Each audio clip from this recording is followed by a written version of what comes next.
Howdy everyone, it's me once again, the one and only Killer Dan.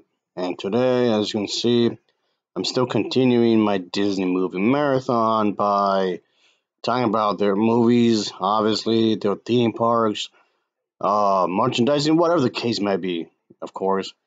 So, I know this movie was already a topic of discussion already, but I'm bringing it up again, for a very specific reason, of course, and it's this movie.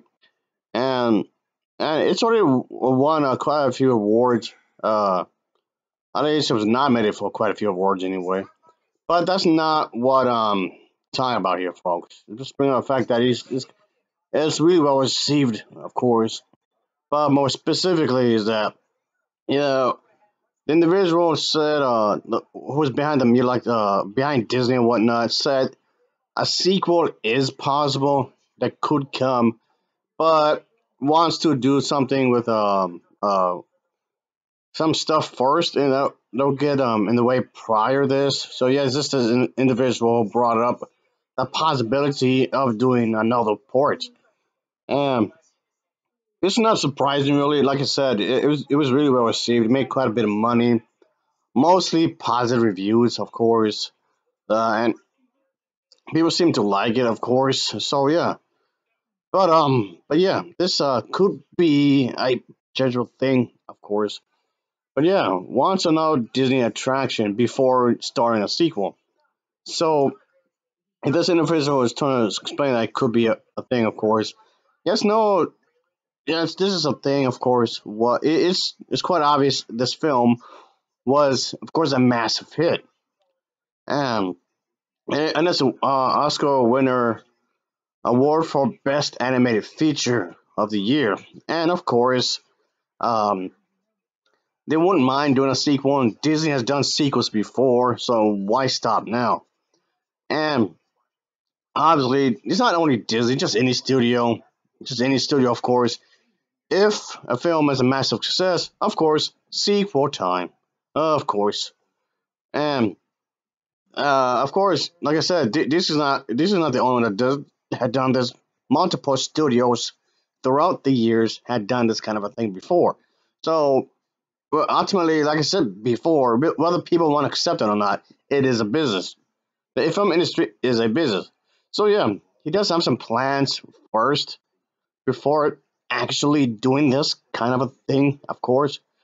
And of course, there's going to be some investment when you think about it when it comes to money. So of course, um, he has to make sure this kind of thing is going to be done correctly. Of course. So yeah, he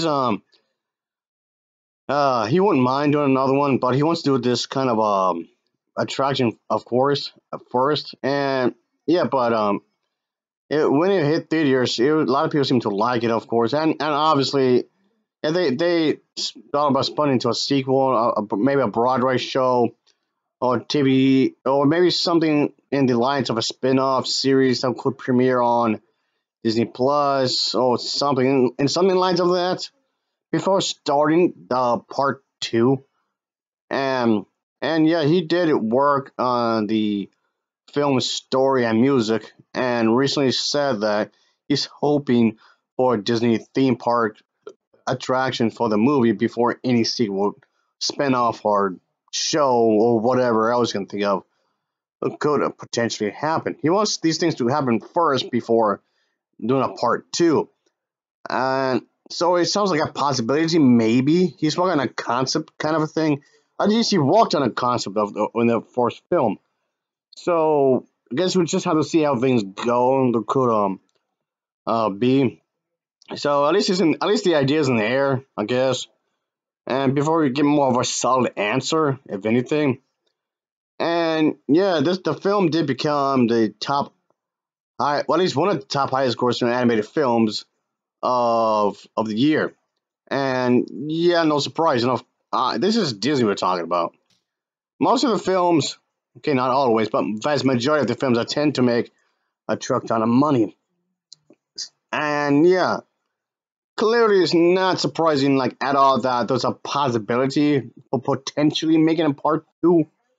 So, but the thing is that why? I mean, okay, I get why they will make it, because money, money, money, money, money, and and the thing is, I'm talking about narrative speaking when it comes to the plot and characters. Why? What can you possibly do else?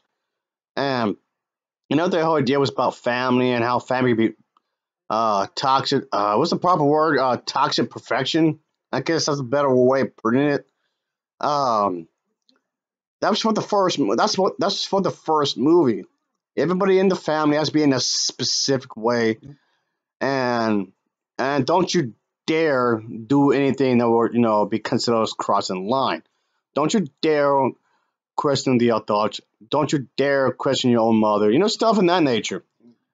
And basically the attitude agree with me or be made to, and kind of going in that kind of idea. That's basically that's in itself can be extremely toxic. That's kind of what the first film is about. So what can you possibly do for a sequel? What, do the same thing all over again? Well, but just with a different relative? I don't know. I don't know. It just feels like it was just intended for a standalone movie, and that's it. No more, no less. That's it. But we'll see how things go. I mean, I don't want to shoot it down right away, of course. Most sequels that Disney had done, another worry is mine, is that the vast majority of Disney sequels, not all, but vast majority, are just flat out terrible. I'm still having nightmares over Cinderella 2. That's easily one of the worst films I've ever seen when it comes to sequels. I know Frozen 2 was one of the rare exceptions when it comes to good sequels. But unfortunately, for every one good sequel, there's an ass load of bad sequels. So yeah, I'm a bit worried about that. Anyway, folks, I just want to do this real quick, and we'll just see how things go, I suppose. So, uh, as always, thanks for watching and take care. See you.